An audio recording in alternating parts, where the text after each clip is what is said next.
আমি ভাবছি আজ তোমার জন্য একটা কবিতা লিখি, তুমি চাইলে পড়তে পারো।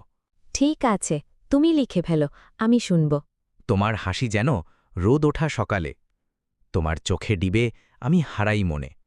প্রতিটি ক্ষণ, প্রতিটি স্বপ্নে তোমার নামই বাজে আমার হৃদয়। চাঁদের আলো যখন নরম হয়ে নামে, তোমার চোখে তখন স্বপ্ন খেলে যায়। হৃদয়ের ভাষা কেউ বোঝে না সহজে, কেবল তোমার ঠোঁটেই তার উত্তর পাই। বাতাসে মিশে থাকে তোমার গন্ধ, রাতের তারা হয়ে তুমি ঝরে পড়ো। আমি হারিয়ে যাই তোমার নীরবতায়। তুমি ছাড়া পৃথিবী যেন ফাঁকা ঘর। তোমার ছোঁয়ায় জন্ম নেয় নতুন ভোর। ভালোবাসা লিখি তোমার নামের পাশে। আমার সব অনুভূতি শুধু একটিই কথা, তুমি আর আমি থাকব অনন্ত ভালোবাসায়। ও, তুমি জানো কি, তুমি সত্যিই কবি। কবিতা শুধু তোমার জন্য, শুধু আজ, শুধু এই মুহূর্তের জন্য। এই মুহূর্তটা চিরকাল যেন থাকে।